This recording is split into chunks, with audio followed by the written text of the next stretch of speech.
Brock Bowers is the best college football tight end of all time. That's what David Pollack had to say this week after Bowers was named an All-American for the third time. He went 3 for 3 in his college football career.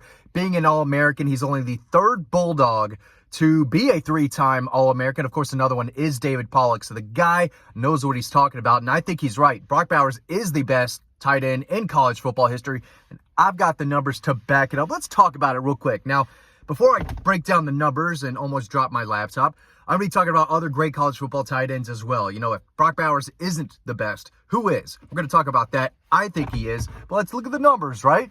2022-2023 John Mackey Award winner, should have won it as a freshman. I'm not going to go down that path, but he was the best tight end in college football for the last 3 years. His only 3 years at Georgia. He was a unanimous first-team All-American selection this past year in 2023. 2022 USA Today first-team All-American. 2021 USA Today first-team All-American. The guy's basically done everything. Most importantly, dude has 2 national championships. And in his 4 playoff games, he scored a touchdown in 3 of them. You know, scored a touchdown in the opening drive against Michigan, really started the game off strong. Of course, he had the touchdown against Alabama in the national championship game to put them up 8, put them in a real good spot to bring home their first national title since 1980 against the Crimson Tide. And then last year, he scored a touchdown against TCU, but had one of the biggest plays in the Peach Bowl. That's what makes this guy special. I'm going to go over his numbers in just a second, where he is in Georgia football history, right, as a pass catcher, but the guy was as clutch as it gets for 3 straight years.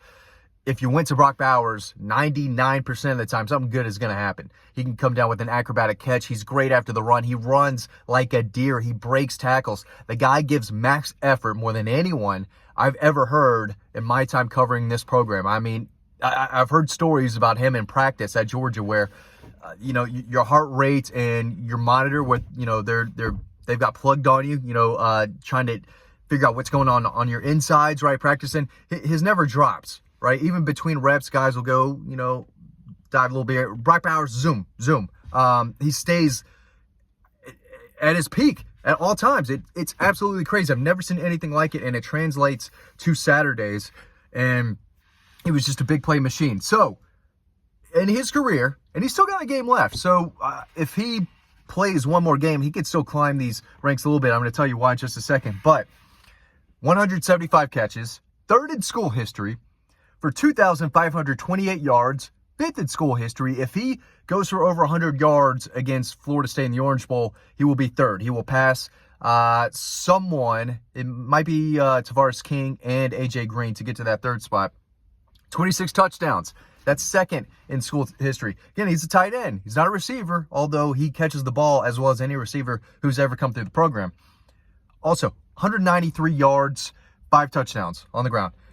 Dude could do everything, and he is going to be missed in a big, big way next year. Oscar Delp is very, very good. Very good. He could be one of the best tight ends in college football next year. But without Brock Bowers, that's just a weapon that you don't have. And he really wasn't as healthy as he had been all season when he got hurt. He did come back and played well against Ole Miss, and he still flashed, right? And he still caught several passes against Alabama, but you could tell he wasn't 100%. When he was pound for pound the best player in college football. So he's number 1. I think most agree with that, but let's talk a little bit more. Keith Jackson was the tight end for the Oklahoma Sooners, 2-time All-American, 42-5-1 during his 4 years at Oklahoma, won a national championship in the mid-'80s. Thought I had it written down. I don't. 85, 86, 84, they kind of all run together. One of those years. Kyle Pitts was really good. And Georgia fans don't want to admit that or talk about it. I get it. But dude was 2020 John Mackey Award winner, first-team All-American, was, as far as talent goes, he's up there with some of the most talented tight ends in college football history. There's no doubt about it. He had 43 catches, 770 yards, and 12 touchdowns in 2020. The Falcons have to do more with him because he's a very good player. Mark Andrews, also a very good player for Oklahoma and with the Ravens. The Ravens are not the same team when he's not on the field. Lamar Jackson's not the same quarterback when he's not out there. But at Oklahoma, he was very good. He lost to Georgia in that Rose Bowl, but he was still really good. Both the Kellen Winslows, right? The father, the son, both freaks. Both very, very good tight ends. Dallas Clark. Remember Dallas Clark? He won the '02 Mackey Award in Iowa. Had a very good NFL career. Dallas Clark can catch the football. Tough, gritty guy who could also make plays in the passing game. Very good. Rob Gronkowski was a beast at Arizona. I don't think he lit up the stat sheet as much as people probably think he did, but he was very good, very productive, and just an animal out there. Trey McBride at Colorado State just recently, I believe, was very good. Caught a lot of passes. Travis Kelce was very good at Cincinnati. Greg Kittle was really good at Iowa. Iowa pumps him out. Michael Mayer at Notre Dame recently, I guess 2 years ago. I think, did he win that award in 21 instead of Brock Bowers? Maybe he did. Maybe he did. He shouldn't have. Maybe he did. Brock Bowers, the best tight end in college football 3 straight years. I don't know if any of these guys I just rattled off can say that. But his ability to play H-back, play receiver, play tight end, play in the slot. He's physical in the run game. Let's go back to the very beginning, right? Roll up the sleeves for this one. Against the Cliffs Tigers, start the 2021 season. Dude had led the team in catches as a freshman tight end. And I think he led the team in receptions that day by like 2 or 3. Next day goes out big, outruns the entire UAB defense for that long touchdown. But what he did against Georgia Tech, when he took that slant, put his foot in the ground, and just took off, unbelievable. You knew then that, okay, this guy's really good. No. This guy's special. This guy's one of the best players in college football already. Went on to score against Michigan. Went on to have a big game against Alabama in the national championship. Played well in that SEC title game that they lost. But then you go next year, what he did to South Carolina. The pass over the middle where he just ran through 3 Gamecock defenders and took off down the sideline. Then he comes back and, just Randy Moss is a guy in the corner of the end zone, gets a foot down. He could beat you in so many different ways. And to start that game, it was on a reverse that he scored the first touchdown on. I mean, he just totally dominated them, was the best player on the field by a mile. And that's a game with Stetson Bennett, who is one of the best quarterbacks in Georgia football history, and he's an all-time college football quarterback. He's got 2 national titles. There's only a handful of quarterbacks who can say that. Actually, not many at all. Stetson Bennett's one of them. Brock Bowers he's a college football Hall of Famer, no doubt about it. And if they would have won 3 in a row, he would be up there with one of the best players in college football history, regardless of position. He'd be like a top 10, maybe top 5 college football player ever. You probably have to win a Heisman Trophy to, I guess, be in that umbrella, that category, right? So I'm probably saying a little much there, but pound for pound, still 2 national titles, 2 Mackey Awards, 3-time All-American. It's going to be a lot for someone to pass him. I think he is number 1. David Pollack agrees. And the younger crowd doesn't remember David Pollack, how good he was. 02, 03, 04, he was without a doubt one of the best defenders in college football.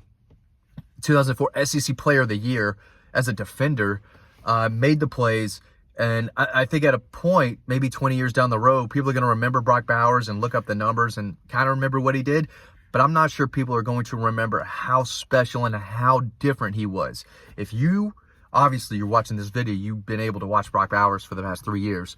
Make sure, that's when you can tell your kids one day, or your grandkids, hey, I got to watch Brock Bowers, the best college football tight end of all time, during his time at Georgia, leading them to championships. He is as good as it gets, not only, again, in the run game, but in the screen game, the vertical game, the intermediate passing game. You can hand the ball off to him.